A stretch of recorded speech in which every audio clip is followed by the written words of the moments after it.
Welcome to Movies That Made Me, Gary. Thank you. Happy to be here. It's a confession I'm going to make to begin with. The very first film I was ever given on VHS, that shows my age, was a film that you've said you don't love, but I, of course, do love, which is The Fifth Element. And you have said that it was you paying back Luc Besson for helping you out with Nil by Mouth. Yeah. But tell me you had a good time, because I love watching you doing it. It was always a good time with Luc. Mm-hmm. We had a wonderful time on Leon, The Professional, and a great time on The Fifth Element.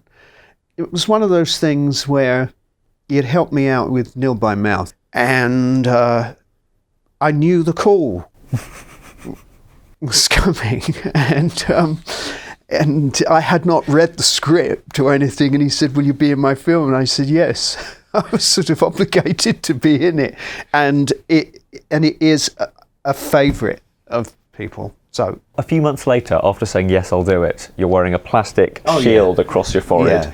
You've got a one bang that you've got to act against. Yeah, like that. And I was also wearing rubber. The clothes were rubber. Yeah. And you're pretending, or maybe you actually were, to flamethrower stuff, and that thing worked. Did it? My favourite. That was practical. That flamethrower. Yeah, that was not CG. Yeah, that was the real deal. They'd made that in the workshop there at Pinewood. That's a fun sequence. It's incredible. You have one of the best explosions behind you. You know those cool shots? Yeah. You just smoking a cigarette and it explodes. I just go, good day's work. Well, there's a story there. That explosion, as Luc would say, in the script, he described it as radical, total. That's what it said in the script. Tricky, he's the sort of henchman. Yep. We didn't tell him how big the explosion was going to be. How radical. Yeah, how radical and total it would be. But it whooshed out and the wind brought it back. And that plastic thing on my head melted.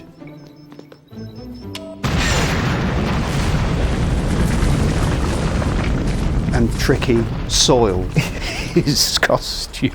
Bring me the priest. I want to talk briefly about possibly the second film I saw you and went, hang on, that's Gary Oldman as well, was your performance as Drexel in True Romance, where you have to act as well as you always do, but with a swinging lampshade. Yeah. People just take this stuff for granted. I guess you're not taught that in RADA, but you had to be as intimidating as you ever are whilst playing with the lampshade. Let's see. We're sitting down here, ready to negotiate. Yeah, we were in a rehearsal, and it was the slow hanging lampshade, and I kind of hit it at him, at Christian Slater, and I kind of whacked it, and it swung at him, and I caught it, and then Tony Scott said, "Oh, I love that. Yeah, keep that in, keep doing that," and then I say something like, "I know I'm pretty," and I turn it to this sort of face. Yeah. I know I'm pretty. The way you open that envelope as Drexel, I think of when I open envelopes. That.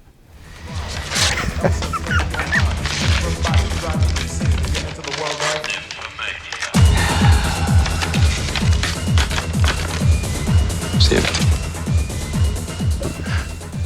It's just, it's funny how films get inside you and you start going, well, now envelopes are now Gary Oldman and dreadlocks. And you kind of, I'm not going to say play against type, but obviously villains have been a big part of your career.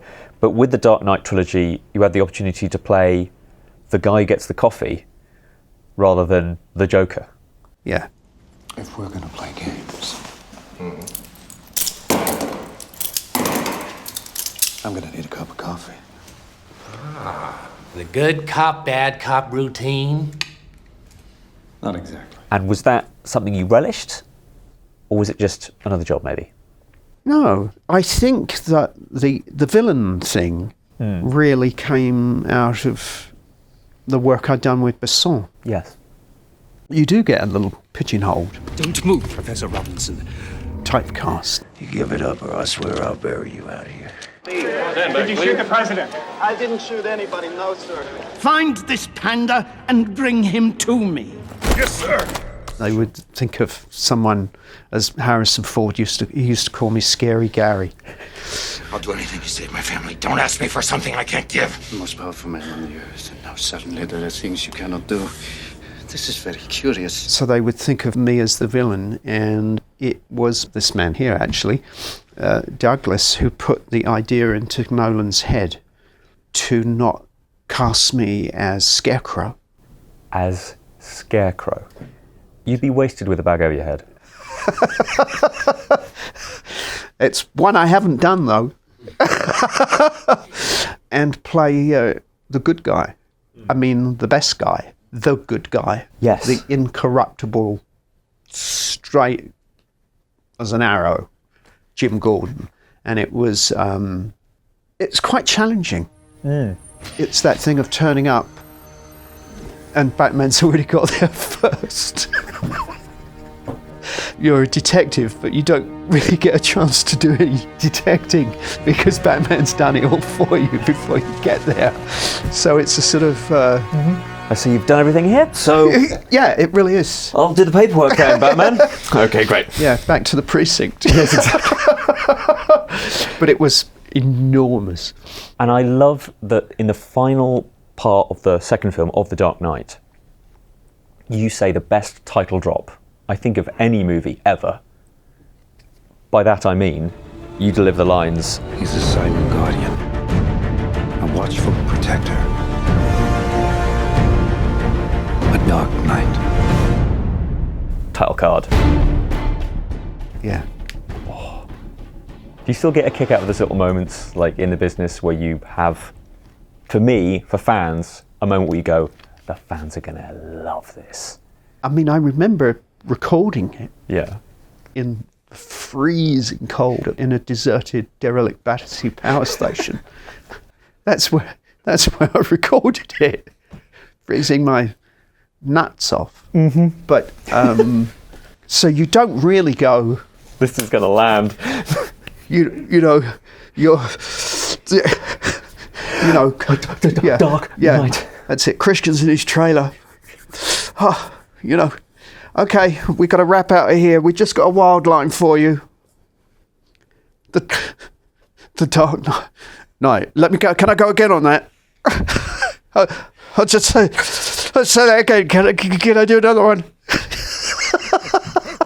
Gary, it's been an absolute pleasure. Thank you so much for coming All right. down. And I'll see you next time. Yeah, Thanks, thank you. Gary.